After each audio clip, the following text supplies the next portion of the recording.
Picture this. You're minding your own business when suddenly police show up at your door and arrest you for a crime that you didn't commit. Why? Because facial recognition technology said that you were the culprit. Sounds like a sci-fi dystopia, right? Well, it's happening right now. Today, we're going to explore how facial recognition technology is shaping the justice system, for better and for worse. Welcome to Crash Course Courts and Technology. Facial recognition technology, or FRT, is an AI-powered tool that scans faces and compares them to images in a database. It's used everywhere, from unlocking your phone to airport security. But courts and law enforcement are also using it, and that's where things get messy.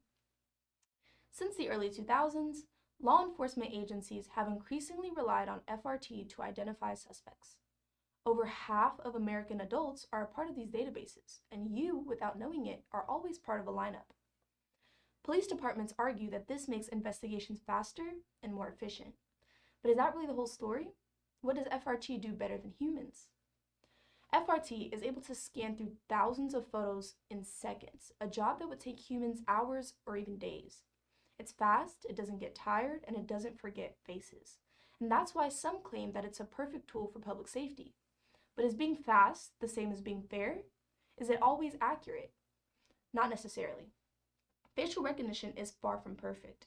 Studies, like those from the MIT Media Lab and the Perpetual Lineup Report, show that FRT is significantly less accurate when identifying people of color, especially Black and brown individuals. Black men and women, in particular, are up to 100 times more likely to be misidentified. And that's not great. Let's take the case of Robert Williams, a Black man wrongfully arrested in Michigan because an algorithm incorrectly matched his face to a crime scene photo. He spent 30 hours in custody for a crime that he did not commit, all because of a faulty match. Is this justice?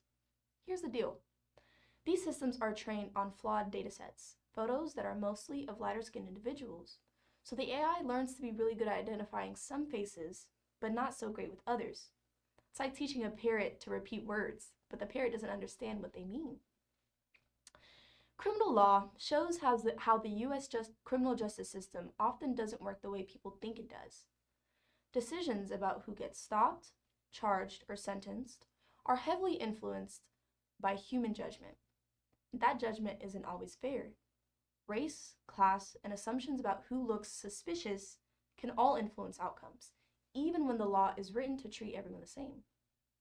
Now let's add facial recognition technology into the mix, technology that's supposed to be neutral, and you get a system that might look unbiased, but still ends up repeating all of the same mistakes and biases.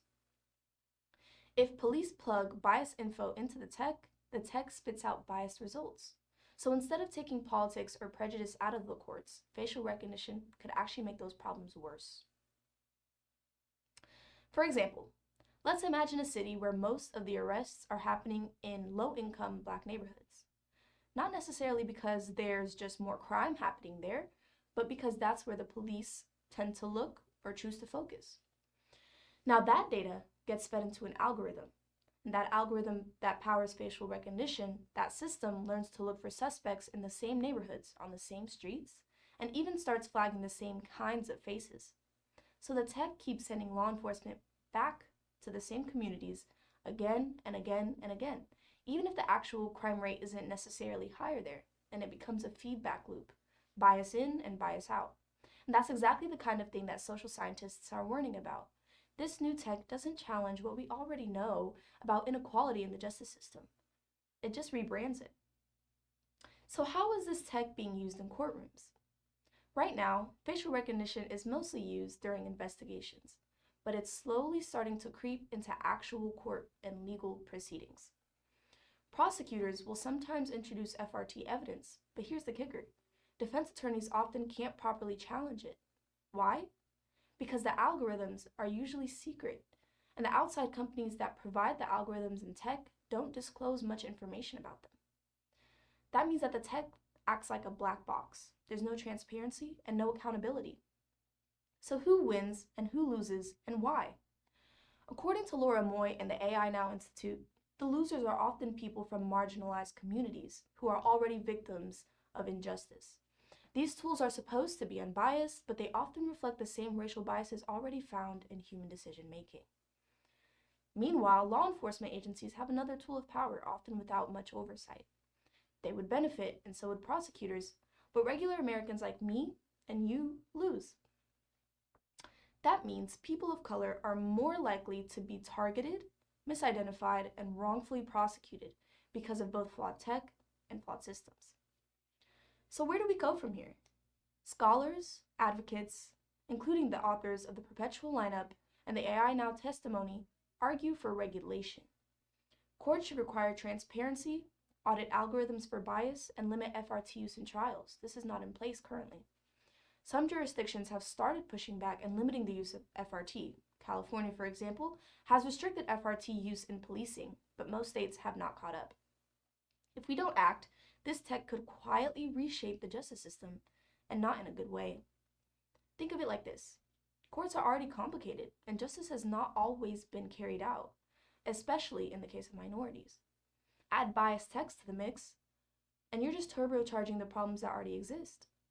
So to recap, facial recognition is changing how courts and cops work, but it's not neutral, it's not perfect, and it's definitely not bias-free. Instead of solving problems, it risks making old inequalities even worse. The good news? Social scientists, lawmakers, and yes, you, the public, can demand change and regulation for this kind of technology. Thanks for tuning in to Crash Course, Courts and Tech. Don't forget to stay informed, and see you next time.